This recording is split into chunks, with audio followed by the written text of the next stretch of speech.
መብቱን ግዴታውን አውቆ ለተረዳ ውዴታ ነው ግብር ከቶ አይደለም ዕዳ ማየት የናፈቀው ሀገሩ በልጽጋ ግብር ለሀገር ክብር ይላል ጥሩ ዜጋ ትጽጋ ንጹህ ትሁን ትፍካ መዲናችን ግብር ለሀገር ክብር እንበል ሁላችን። እነዚህ የምታዩቸው ሁለት ግብር ከፋዮች የተጣለባቸው የታክስ ውሳኔ ከደረሳቸው በኋላ ባሉ 21 ቀናቶች ውስጥ ወደ አዲስ አበባ ገቢዎች ቢሮ በመቅረብ ለታክስ ውሳኔ ቅሬታ አጣሪ ቡድኑ ድርጅታቸው የደረሰው ታክስ ውሳኔ ላይ ያላቸውን ቅሬታ አስረድተዋል። ይህ ደግሞ በመጀመሪያ ቀን የሰጡት አስተያየት ነው። እስካሁን ጥሩ ነው። መጣን ታች አስገባን መታወቂያችንን ወደሚመለከተው ቢሮ መሩን። የሚያስፈልገውን አስፈላጊ ነው የተባለውን ነገር ሰጡን። አሁን ሰነዳችንን እናስገባለን። ሊስቱን እናይና በሊስቱ መሰረት ደግሞ አስፈላጊ የጎደለ ነገር ካለ ይዘን እንመጣለን።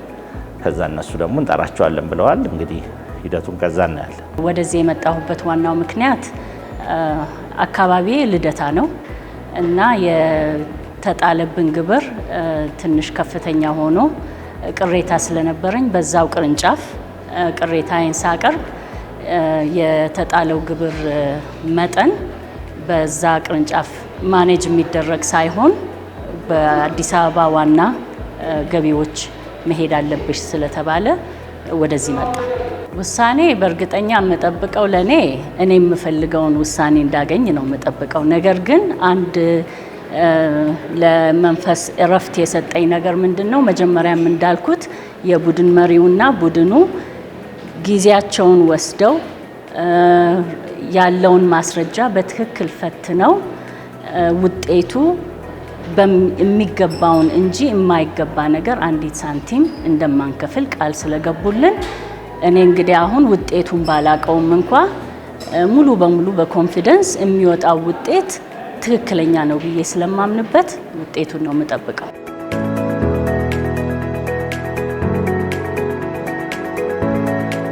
እነዚህ ግብር ከፋዮች የተጠየቁትን ሰነድ በማሟላታቸው ምክንያት የታክስ ውሳኔ ቅሬታ አጣሪ ቡድኑም በተደጋጋሚ ባደረገው ማጣራት ያቀረቡትን ማስረጃና መረጃዎች አግባብነት ያላቸው መሆኑን በማረጋገጥና በመፈተሽ ውሳኔ ሰጥቷቸዋል። ይህ ደግሞ ባለጉዳዮቹን ያስደሰተ ተግባር ሆኗል። የምንከፍለው ግብር ፍትሐዊነት የተሞላው እንዲሆንም ተገቢውን ውሳኔ ተወስኖልናልም ብለዋል። ውሳኔው ከመውጣቱ በፊት ምን እንደሚመስል ቁጭ አድርገው አስረዱን እና ከዛ በኋላ ያንን ሰምተን ሄድን እና መጨረሻ ላይ እንግዲህ ውጤቱ ውሳኔ ወጥቷል ተብሎ ተደውሎልን ያንን ውሳኔ ለመውሰድ ወደዚህ መጣው። ዛሬ በውሳኔው በጣም ደስ ብሎኛል። ምክንያቱም ውጤቱ እኔ የምፈልገው ስለሆነ ብቻ ሳይሆን በሂደቱ ስለተማመንኩበት ውሳኔውም ያው እውነተኛ እና መሆን ያለበት በመሆኑ በጣም ደስ ብሎኛል። ፍትህ ያላገኘ ግብር ከፋይ ይሄ እዚህ መምጣት እንደሚችል ማወቅ አለበት። ማወቅ ብቻ ሳይሆን ደግሞ ያለውን ማስረጃ ይዞ መቅረብ አለበት። ይሄ ባሌለም አንዳንዱ እኔ አሁን ስመጣ ብዙ ሰው የለም፣ በቢሮ ስንሄድ ብዙ ሰው የለም። ወይ ሰው አያውቅም ወይ ደግሞ ፍትህ አገኛለሁ ብሎ አያስብም። ስለዚህ የኛን ኤክስፒሪየንስ ነው መናገር የምችለው። የኛ ኤክስፒሪየንስ ይሄን ነገር እንደተረዳን ይሄ ቢሮ እንዳለ እንደሰማን መተናል፣ ሰነዳችንን አንጥተናል፣ ፕሮሴሱን ሄደናል፣ ፍትህ አግኝተናል። ለዚህ ደግሞ የእውነት ምስጋና ይገባዋል የመስሪያ ቤት።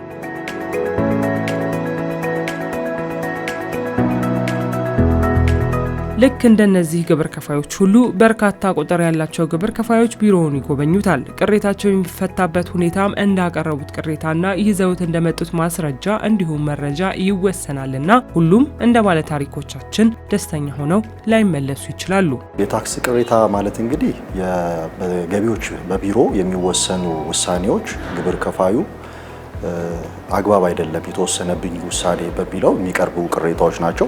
እነዚህ ቅሬታዎች ከውሳኔ ጋር የተያያዙ ናቸው ማለት ነው። ስለዚህ ከአገልግሎት አሰጣጥ ጋር ሳይሆን የታክስ ውሳኔ ተጨማሪ የግብር መጠንን የሚያመጡ ውሳኔዎች ሲሆኑ እነዚህ ውሳኔዎች የታክስ ውሳኔ ቅሬታ ይሆናሉ ማለት ነው። ስለዚህ ሁለቱ የሚለዩት በዚህ ነው። ግብር ከፋዮች ይመጣሉ፣ ይጠይቃሉ። ባለማወቅም በማወቅም የሚመጡ አሉ። ይፈታልኛል ብለው የሚመጡ አሉ። አይፈታልኝም ብለው ልሞክር ብለው የሚመጡ አሉ። ነገር ግን እኛ ግንዛቤ እንሰጣለን። ቅሬታ ማቅረብ መብት እንደሆነ መፍትሄ ያለውም መፍትሄ እንዳለው ምክንያቱም ቅሬታ የቀረበ ሁላ 100% እንዳልኩሽ ምላሽ ላይሰጥ ይችላል። ነገር ግን መፍትሄ እንደሚያገኙ ብዙዎቹ ከውጤቱ በኋላ ያያሉ። ነገር ግን ቀድመው ይሄ ነገር ይፈታል መፍትሄ ያለው ብለው ይጠይቃሉ። ያንን ግን ቀድመንኛ መናገር አንችልም። ምክንያቱም ሰነዱን ማየት ቅሬታውን መመርመር ይጠይቃልና ካየነው በኋላ አብዛኛው ምላሹ ጥሩ ነው መፍትሄ አለ ብለው በተደጋጋሚ የሚመጡ ግብር ከፋዮች አሉና በዛ ደረጃ እየተሰራ ነው።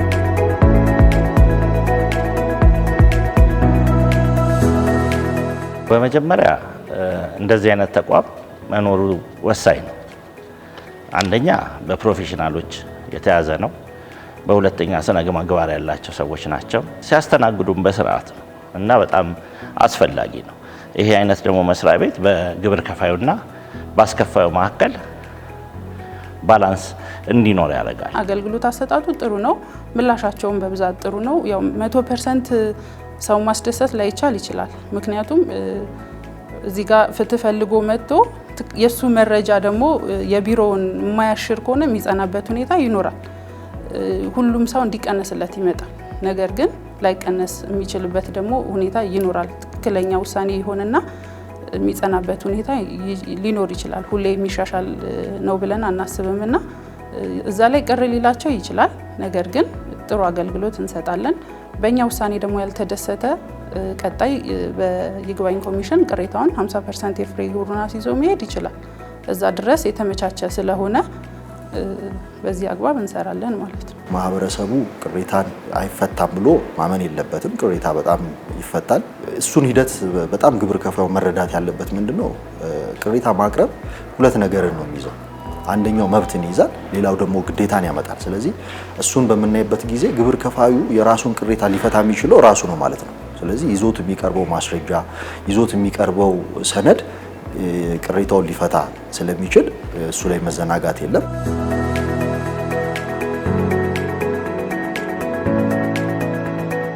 ማንኛውም ግብር ከፋይ በታክስ አስተዳደር አዋጅ ቁጥር 983/2008 አንቀጽ 54 እንዲሁም የታክስ ውሳኔ ቅሬታ አጣሪ ጽህፈት ቤቱን አሰራር ለመወሰን በወጣው መመሪያ ቁጥር 171/2013 አንቀጽ 14-15 ላይ የተቀመጡ ቅድመ ሁኔታዎችን አሟልቶ በመገኘት ቅሬታ የማቅረብ መብት አለው። አንድ ግብር ከፋይ የታክስ ውሳኔ ቅሬታውን ይዞ መቅረብ ያለበት የታክስ ውሳኔ ማስታወቂያው ከደረሰው በኋላ ባሉት 21 የስራ ቀናቶች ውስጥ መሆን ይኖርበታል። ቅሬታ አቅራቢው ከአቅም በላይ በሆነ ምክንያት የቅሬታ ማቅረቢያ ቀኑ ካለፈበት እንኳን ቅሬታውንና ምክንያቱም በጽሁፍ ለታክስ ውሳኔ ቅሬታ አጣሪ ቡድኑ በማቅረብ ምክንያቱ ተቀባይነት ካገኘ የቅሬታ ማቅረቢያ ጊዜው ካበቃበት ቀን ጀምሮ ቅሬታውን የሚያሰማበት ተጨማሪ 10 ቀናቶች ይኖሩታል። ቅሬታውን ለማሰማት በሚመጣበት ወቅትም የሚያቀርበውን የታክስ ቅሬታ የተመለከተ አስፈላጊ የተባሉ እንዲሁም ይታዩልኛል የሚላቸውን ማስረጃዎችና መረጃዎች ይዞ መቅረብ ይኖርበታል። ግብር ከፋዮች የታክስ ውሳኔ ቅሬታ ኖራቸው ሲመጡ በመጀመሪያ ደረጃ የግብር ውሳኔ ማስታወቂያ ሊደርሳቸው ይገባል። ያንን ውሳኔ ላይ አግባብ አይደለም የተወሰነው ታክስ ብለው ሲመጡ ቅሬታ ማቅረብ ይችላሉ ማለት ነው። ያንን ለማድረግ በታክስ አስተዳደር አዋጅ 983 አንቀጽ 54 መሰረት ቅሬታቸውን ማቅረብ ይችላሉ። እኛም በዛ ከቅሬታው በመነሳት የባለሙያ ድጋፍ በማድረግ ቅሬታቸውን እንቀበላለን ማለት ነው። ቅሬታ ለማቅረብ የመጀመሪያው ውሳኔ መወሰን አለበት። ስለዚህ ውሳኔ የሚወስኑ ክፍሎች አሉ። እነሱን ክፍሎች በዝርዝር ማየት ያስፈልጋል። የመጀመሪያው የታክስ ኦዲት ውሳኔዎች አሉ። እንደዚሁ የኢንቨስቲጌሽን ኦዲት ውሳኔዎች አሉ። በአወሳሰን ክፍሎች የሚወሰኑ ውሳኔዎች አሉ። እንደዚሁም ከሽያጭ መመዝገቢያ ቁጥጥር ጋር ተያይዞ የቅጣት ውሳኔዎች አሉ ማለት ነው። ስለዚህ በመጀመሪያ አንድ ቅሬታ አቅራቢ ቅሬታ ለማቅረብ እነዚህ ውሳኔዎች ሊደርሱት ይገባል ማለት ነው። እነሱ ከደረሱት በኋላ በሚቆጠር በ21 ቀን ከተቀበለ በሚቀጥለው ቀን ባሉት በ21 ቀን ውስጥ ቅሬታውን ማቅረብ ይችላል ማለት ነው። ቅሬታ አቅራቢ እንግዲህ ፍትህ ፈልጎ ይመጣል። ለዛ ፍትህ ይሰራለታል። ቅሬታ ሲመረመር መዘግየቶች እንዳይኖሩ ምክንያቱም ቅሬታ ውሳኔ የምንሰጠው ፍትሃዊ የሆነ መልስ ስንሰጠው ግብሩን በአግባቡ ቶሎም እንዲሰበሰብ ከማድረግ አንጻር ነው። ፍትሃዊ ውሳኔ ስትሰጩ መክፈል ያለበትን ታክስ ፍትሃዊ የሆነውን ታክስ እንዲከፍል ነው። ያ ልማት በአግባቡ ግብሩ ሲሰበሰብ ደግሞ ለልማት እንደሚውል ግልጽ ነው። የመልካም አስተዳደር ችግሮችንም ለመፍታት ፍትሃዊ የሆነ ውሳኔ በአግባቡ በወቅቱ ማግኘት አለበት ብለን እናስባለን። ያንን ለማቀራረብ እየሰራን ነው፣ አሁንም እንሰራለን ብለን እናስባለን። የቢሮ ስራ በጨመረ ቁጥር ቢሮ ታክስን ለማስፈጸም የሚሆነውን ኃይል በጣም በተጠቀመ ቁጥር ቅሬታዎች እየበዙ ነው የሚመጡት። ካልሰራሽ ቅሬታ የለም፣ ከሰራሽ በጣም ቅሬታ ይመጣል። ስለዚህ እንደ ቢሮ ቅሬታዎቹን ቶሎ የመፍታት አቅሙን ነው የምታሳድጊው። ቶሎ መፈታት አለባቸው። ቶሎ የተለያዩ አሰራር ስርዓቶች በሚወርዱበት ጊዜ ደግሞ ማስፈጸም ግዴታ ያስፈልጋል። ባለፈው ከፈታ ነው የኛ ወደ 78% ጨምረናል፣ መፍታት አቅማችን ራሱ ማለት ነው። ስለዚህ በዛ ደረጃ ነው ያለው። ከቀረቡት ውስጥ ደግሞ እንደዚሁ 83%ን ፈተናል ማለት ነው። ስለዚህ የቅሬታዎች የመስራት አቅማችን ጨምሯል። በጣም ብዙ ውሳኔዎችን እንወስናለን። በተወሰኑት ልክ ደግሞ ቅሬታዎችን እየፈታን እየሄድን ነው ማለት ነው።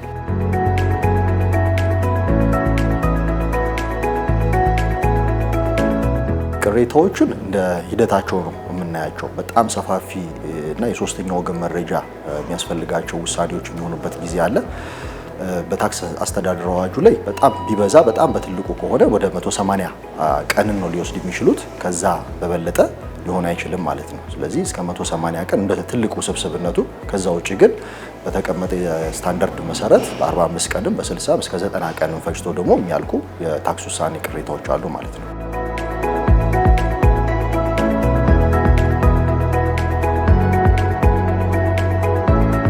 የታክስ ቅሬታ ሰሚ ቡድኑ የቅሬታውን መነሻ ምክንያት፣ ቅሬታውንና በሁለቱም ወገን የተደረገውን ክርክር፣ ውሳኔ የሚያስፈልጋቸውን ጭብጦች፣ ትንታኔዎች፣ ከውሳኔ ሀሳብ ላይ ለመድረስ ያስቻለውን ሕግና ምክንያት እንዲሁም ማስረጃዎችን የያዘ ሀሳብና ምላሽ ይዞ መቅረብ ግዴታው እንደሆነ አዋጁ በግልጽ ያስቀምጣል። በመሆኑም ቡድኑ ግልጸኝነት በተሞላው መልኩ የተወሰነውን ውሳኔ ለቅሬታ አቅራቢው አካል በዝርዝር ያስረዳል። ግልጽ በሆነ ነው ስብሰባ ያደረግነው።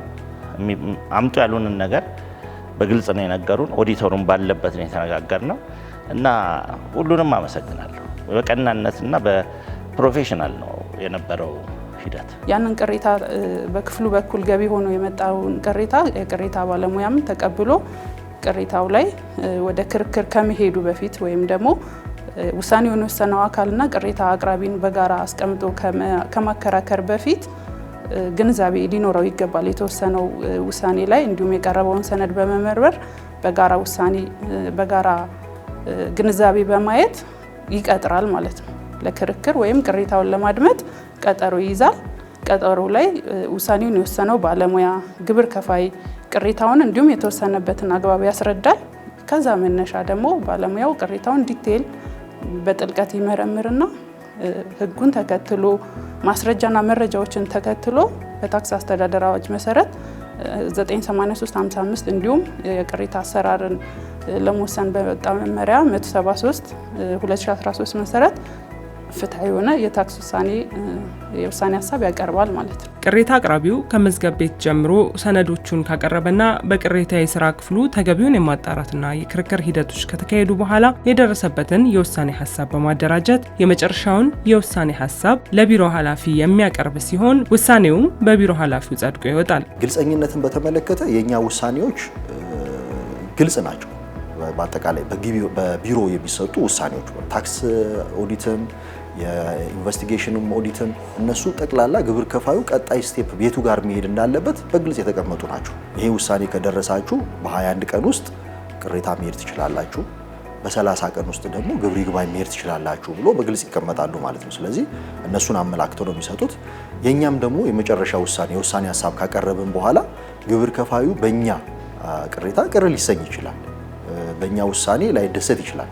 ስለዚህ ካልተደሰተ ደግሞ 50% አስይዞ ግብር ይግባኝ እንደሚሄድ እንደዚሁ እንገልጽለታለን ማለት ነው። ስለዚህ ግብር ከፋዩ ማህበረሰብ እነዚህን ነገሮች ጠንቅቆ በመረዳት እነዚህን ነገር ማድረግ ይገባዋል።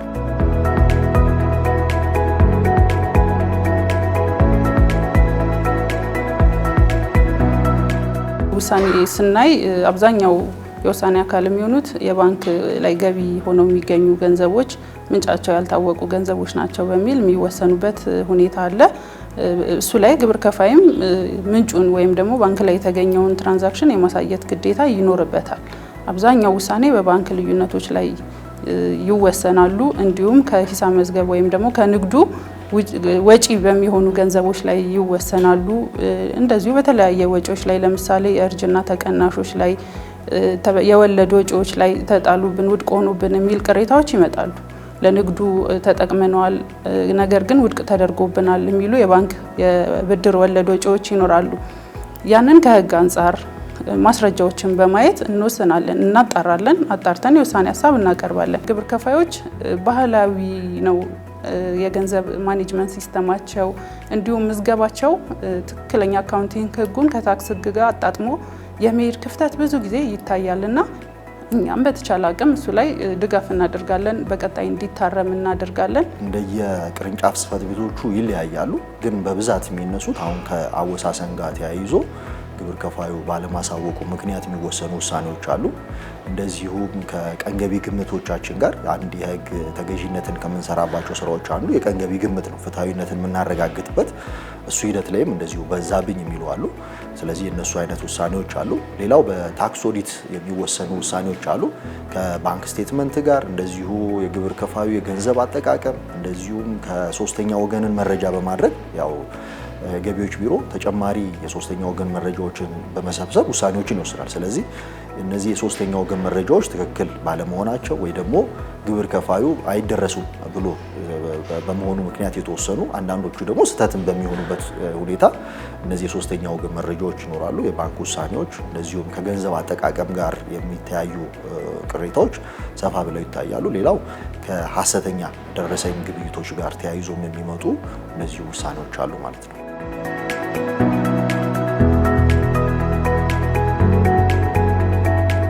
ግብር ሰብሳቢ መስሪያ ቤቱን ፍትሐዊ የሆነ የታክስ አሰባሰብ ስርዓትን ለማስፈን የሚያግዝ ቅሬታ ሰሚ ቡድን በቢሮው እንዳለ የማያውቁ ግብር ከፋዮች በርካታ ናቸው። ቅሬታ ማቅረብ መብታቸው እንደሆነ የሚያውቁ ቢኖሩም እንኳ ቅሬታችንን ብናሰማም ይፈታልናል ብለው አለማመናቸው ከብዙዎች የሚጠበቅ አስተያየት ነው። ድርጅቶችም ሆኑ ግለሰብ ግብር ከፋዮች የታክስ ውሳኔው ላይ ቅሬታ ሲገጥማቸው በህገወጥ መንገድ ለማስፈጸም ላልተፈለገ ወጪና ህገወጥ ተግባር ውስጥ ከሚገቡ አስፈላጊውን ህጋዊ ማስረጃዎችና መረጃዎች ይዞ በቢሮው በመገኘት ለታክስ ውሳኔ ቅሬታ አጣሪ ቡድኑ ቅሬታቸውን ማቅረብ እንደሚችሉ መገንዘብ ይኖርባቸዋል። ቅሬታ ሲመጡ ግብር በዛብኝ ነው የሚሉት። በዛብኝ በራሱ ቅሬታ አይሆንምና የመረዳት ውሳኔ ወይም ደግሞ የተወሰነባቸውን ግብር የመረዳት ክፍተት ይኖራል በአብዛኛው። አንዳንዱ ደግሞ ባለሙያ ይዞ ይመጣል። ቅሬታውን በመረዳት በባለሙያ ተደግፎ በራሱ የሂሳብ ባለሙያ ተደግፎ መጥቶ ቅሬታውን ያስረዳል። እኛ ጋር ግን በብዛት ውሳኔው ምን እንደሆነ አይረዱትም። የግብሩን ወይም የብሩን መጠን መብዛት እንጂ ምን ላይ ተወሰነ፣ የትኛው ላይ ተጠየቁ የሚሉት ላይ ትንሽ የግንዛቤ ክፍተት አለ። እንደ ባለሙያ ውሳኔውን እንዲረዱት ነው መጀመሪያ የምናደርገው። አንዳንዴ መልሰን ከውሳኔውን ከወሰነው አካል ተረድተው እንዲመጡ እናደርጋለን። አንዳንድ ጊዜ ደግሞ ራሳችን ኮንታክት እናደርጋለን። የወሰኑትን ኦዲተር ወይም ኢንቨስቲጌሽን ባለሙያ በመጠየቅ ውሳኔውን እንዲረዱትና የባለሙያ ድጋፍ ነው የምናደርግላቸው። ያንን በዛ መሰረት በመነሳት ቅሬታቸውን ያቀርባሉ ማለት ነው። ለምንም መነሻ የሚሆነው ያው ለህግ ተገዢ መሆኑ። ስለዚህ ግብር ከፋዮቻችን በመጀመሪያ ደረጃ ለህግ ተገዢ መሆን አለባቸው። ለህግ ተገዢ ሆኖ ግን በተወሰኑ ጉዳዮች ላይ በተወሰኑላቸው ውሳኔዎች ላይ ደግሞ ግልጸኝነት፣ ቅሬታ ካላቸው ቅሬታ የማቅረብ መብት ስለሆነ እሱም ማድረግ አለባቸው። ግን አብዛኛውን ጊዜ ግብር ከፋዩ ማህበረሰብ ችግሮች ከመፈጠራቸው በፊት ከገቢዎች ቢሮ ጋር ቀርቦ በመነጋገር በጣም ብዙ ነገሮችን መፍታት ይችላሉ። ለምሳሌ በተወሰነ ጊዜ ስራ የማይሰራባቸው ወቅቶች ሲኖሩ ለውጦቹን ማሳወቅ መቻል አለበት። እሱም ባለማሳወቁ ብቻ የሚወሰኑ ውሳኔዎች አሉ። ሲመጣ ሰውየው ታሟል። ስለዚህ ተቀራርቦ የመስራት ሂደቶች በጣም ብዙ ቅሬታዎችን ይፈታል ማለት ነው። ስለዚህ በግብር ከፋዩ በኩል አስቀድሞ ከሚፈጠር ችግሮቹ ከመፈጠራቸው በፊት ከቢሮ ጋር ተቀራርቦ የመስራት ሂደት እንዲኖረው መኖር አለበት። ቢሮም ደግሞ እነዚህን የመቀራረብ ስራዎችን መስራት ይጠበቅበታል ማለት ነው።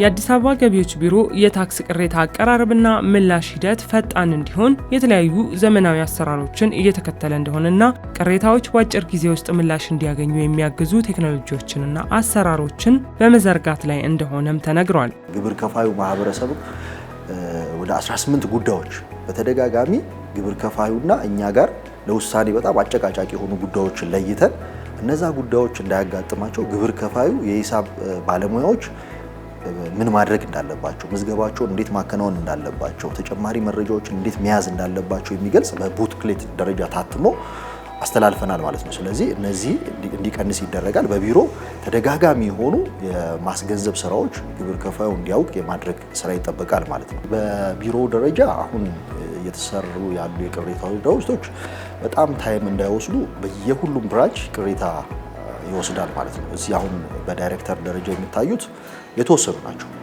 ማለት በአነስተኛ ግብር ከፋዮች ከ10 ሚሊዮን ብር በላይ ሲሆን ነው። በመካከለኛ ሲሆን 25 ሚሊዮን ሲሆን ነው። በከፍተኛ ደግሞ 35 ሚሊዮን ሲሆን ነው። የመካከለኞቹ 20 ሚሊዮን ነው። ስለዚህ እነዚህን ብቻ ነው የምናየው። ስለዚህ በቢሮ ደረጃ በቋሚነት የሚሰሩ ክፍሎች ናቸው ያሉ ማለት ነው። ግብር ከፋዩ የተፋጠነ እና ቀልጣፋ ውሳኔ እንዲደርሰው ለማድረግ በጣም በተቻለ አቅም ጥረት እየተደረገ ነው። ግልጸኝነት መፈጠር አለበት ተብሎ ከዳታ ትራኪንግ አለ የምንከታተልበት እሱ ሲስተም ውስጥ ገብቶ እነዚህን ቅሬታዎች በአፋጣኝ መሰራት አለመሰራታቸውን ለመከታተል በሶፍትዌር የማገዝ ስራዎችን የመሰራት ስርዓቱ እየተከናወኑ ናቸው። እነሱ ሲጠነቀቁ በጣም ፈጣንና ግልጽ የሆኑ ውሳኔዎችን ለመወሰን አጋዥ ይሆናል ብዬ አስባለሁ።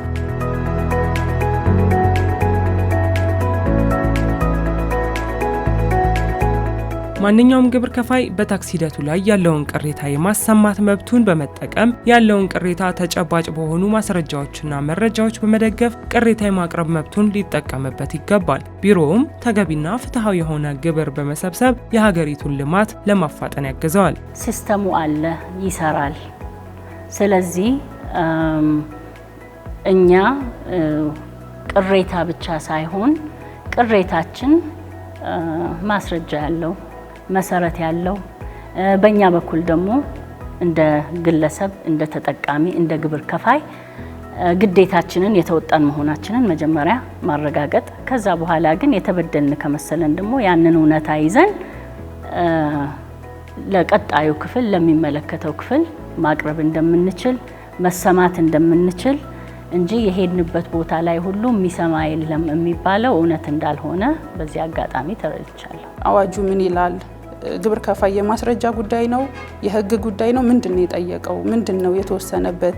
እየጠየቀን ያለው ፍትህ ከግብር አንጻር ነው ወይስ ከሰነዶች አንጻር ነው የሚለውን በአግባቡ በመመርመር ተገቢውን ፍትህ እንሰጣለን። ፍትህ ፈልጎ የመጣን ሰው አላስፈላጊ ቅጣትና ወለድ ውስጥ እንዳይገባ አንዳንድ ውሳኔዎች እዚህ በቅሬታ የማይመለሱም ይኖራሉ። ከግንዛቤ እጥረት ግብር ከፋይ ቅሬታ ብሩ ስለበዛ ብቻ የሚመጣበት ሁኔታ ይኖራል። ያ እንዳይሆን አስረድተ ነው ተማምኖ የሚከፍልበትና የሚመለስበት ሁኔታም አለና ቅሬታ ለፍትህ እየሰራ ነው ብለን እናምናለን። በተቻለ አቅም እንደዚህ አይነት ቦታዎችን ስትሰሪ የሚሰጥሽ የራሱ ጉዳይ አለ ማለት ትልቅ ኃላፊነት ነው። መዳኘት በጣም ትልቅ ኃላፊነት ነው። ስለዚህ በተቻለ አቅም መንግስትንም ግብር ከፋዩ ህብረተሰብንም አግባብ ባልሆኑ ጉዳዮች ላይ የሚወሰኑ ውሳኔዎችን በማድረግ በጣም ብዙ ግብር ከፋዮች ተደስተው ይሄዳሉ። ማለት ቅድም እንዳልኩሽ ነው። ፍትህ ማለት መሰረዝ ላይሆን ይችላል። በትክክል ተቀብለሽው ጥፋተኝነቱንም በትክክል መግለጽ ራሱ ትልቅ ፍትህ ነው። ግብር ከፋይ የሚገባውን ክብር መስጠት፣ ለግብር ከፋዩ የሚገባውን አገልግሎት መስጠት፣ የሚገባውን ትክክልም አይደለም የምትይበትን ማሳመነሽ መንገድ ግብር ከፋዩን የሚያስደስት ስለሆነ በእኛ በኩል ብዙ አስተያየት የሚሰጡን በጣም በርካታ ቆንጆ ምላሽ የሚሰጡን ብዙ ግብር ከፋዮች አሉ። እንግዲህ በቀጣይ ደግሞ ከዚህ የተሻለ ነገር ማድረግ ይጠበቅብናል።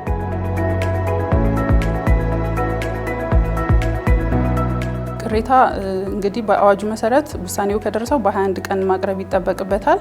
የቅሬታ ክፍሉም መርምሮ በአዋጁ መሰረት በ180 ቀን መልስ መስጠት አለበት ይላል አዋጁ። ነገር ግን እንደ ቅሬታ ፍትህ ፈልጎ የመጣ ሰው አላስፈላጊ መዘግየቶችም እንዳይኖሩ ግብር ከፋዮች ማስረጃቸውን አሟልተው በበቂ ሁኔታ ካስረዱ ቅሬታ ክፍሉ መርምሮ ፈጣን ምላሽ ይሰጣል። በዚህ ሂደት ነው እየተስተናገደ ያለው ማለት ነው። በምን ጉዳይ ላይ እንደተወሰነበት ግልጽ መረጃ ሳይዙ የሚመጡ የተወሰኑ ግብር ከፋዮች አሉ ማለት ነው። ስለዚህ ምን ብለው ማስረዳት እንዳለባቸው አያውቁም። ስለዚህ ብዙ ጊዜ የመሸነፍ እድልን የሚያመጡት እንደዚህ አይነት ውሳኔዎች ናቸው ማለት ነው። ስለዚህ ግብር ከፋዩ ማህበረሰብ ኦዲት በሚሰራበት የኢንቨስቲጌሽን ኦዲት በሚሰራበት ጊዜ ለኦዲተሮቻችን የሚያስፈልጉ መረጃዎችን መስጠት፣ ቀረብ ብሎ ውሳኔው እንዴት እንደተወሰነ መረዳት መብትም ግዴታቸውም ስለሆነ መብታቸውም ስለሆነ እሱን ማድረግ ይጠበቅባቸዋል የሚል ሀሳብ ማቅረብ ፈልጋለሁ። ከዛ ውጭ ሆኖ ግን በጣም የተጫነና አግባብ ያልሆነ ውሳኔ ተወሰነብኝ የሚል ግብር ከፋይ ውሳኔው በደረሰው በ21 ቀን ውስጥ ቅሬታውን በማቅረብ ፍትሐዊና ፈጣን መልስ ይሰጠዋል የሚለውን ለማስተላለፍ ፈልጋለሁ።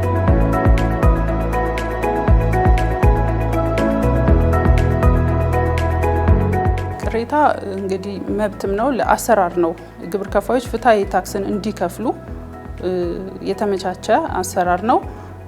ትክክል ነው። ቢሮ ግብር ሰብሳቢ መስሪያ ቤት ነው። ግብርን ግን የሚሰበስበው ትክክለኛ ከንግድ ምንጩ የሆነ ፍትሐዊ የሆነ ታክስን ሰብስቦ ለሀገር ለልማትም እንዲውል የሚያደርግ መስሪያ ቤት ነው።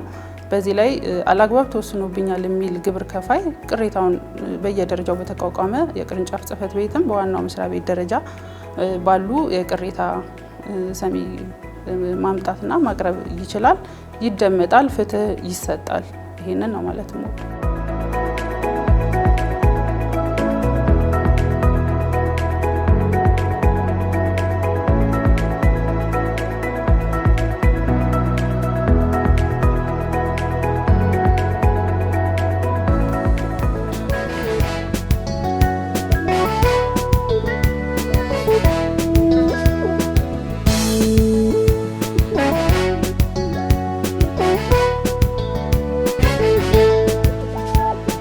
የሰላም የፍቅር የአብሮነት ከተማ አዲስ አበባችን በእኛ ለኛ ትልማ በእውቀት የታነጸ ትውልድን ለመፍጠር ጋንም ይደገፋል በትንሽ ጠጠር ለአገር ታማኝ ሆኜ ሳደርግ የኔን ድርሻ ለወገን ለትውልድ አለኝ ማስታወሻ መብቱን ግዴታውን አውቆ ለተረዳ ውዴታ ነው ግብር ከቶ አይደለም ዕዳ ማየት የናፈቀው ሀገሩ በልጽጋ ግብር ለአገር ክብር ይላል ጥሩ ዜጋ ትጽዳ ንጹህ ትሁን ትፍካ መዲናችን ግብር ለአገር ክብር እንበል ሁላችን ሕፃናት ልጆቿን እንደ እናት መግባ ትኑር አዲስ አበባ እንደ ስሟ አብባ ግብር ከፋዩ ነው የአገር ባላደራው የከተማን ውበት መልኳን የሚሰራ መንገድ፣ ትምህርት ቤት፣ ሆስፒታል ሲሰራ እንዳኖርኩ አውቃለሁ የራሴን አሻራ ከዘመኑ ጋራ አብሬ ዘምኜ ክብር ከፍላለሁ ለቃሌ ታምኜ ማየት የናፈቀው ሀገሩ በልጽጋ ግብር ለአገር ክብር ይላል ጥሩ ዜጋ ትጽዳ ንጹህ ትሁን ትፍካ መዲናችን ግብር ለአገር ክብር እንበል ሁላችን ሁሉን ያየሁባት የኩራት ማማዬ ለመኖሪያ ምቹ ትሁን ከተማዬ ለኔው ትሰጣለች ከራሴው ሰብስባ እንደዚህ ነውና ሀገር ሲገነባ ማየት የናፈቀው ሀገሩ በልጽጋ ግብር ለአገር ክብር ይላል ጥሩ ዜጋ ትጽዳ ንጹህ ትሁን ትፍካ መዲናችን ግብር ለአገር ክብር እንበል ሁላችን ማየት የናፈቀው ሀገሩ በልጽጋ